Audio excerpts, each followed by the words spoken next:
മുല്ലപ്പെരിയാർ അണക്കെട്ടിൽ 5-അംഗ ഉപസമിതി പരിശോധന നടത്തി. കേന്ദ്ര ജല കമ്മീഷൻ എക്സിക്യൂട്ടീവ് എഞ്ചിനീയർ ഗിരിധർ അധ്യക്ഷനായ സമിതിയാണ് പരിശോധന നടത്തിയത്. പരിശോധനയ്ക്ക് ശേഷം കുമളി മുല്ലപ്പെരിയാർ ഓഫീസിൽ യോഗം ചേർന്ന് സ്ഥിതിഗതികൾ വിലയിരുത്തി.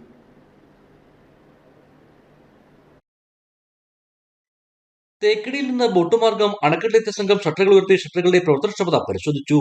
ബേബി ഡാം, ഗാലറി എന്നിവിടങ്ങളിലും സംഘം പരിശോധന നടത്തി. തുടർന്ന് ഡാമിൽ നടക്കുന്ന അറ്റകുറ്റപ്പണികൾ പരിശോധിച്ചു. ഉച്ചയ്ക്ക് ശേഷം കുമളിയിലുള്ള മുല്ലപ്പെരിയാർ ഓഫീസിൽ യോഗം ചേർന്ന് സ്ഥിതിഗതികൾ വിലയിരുത്തി.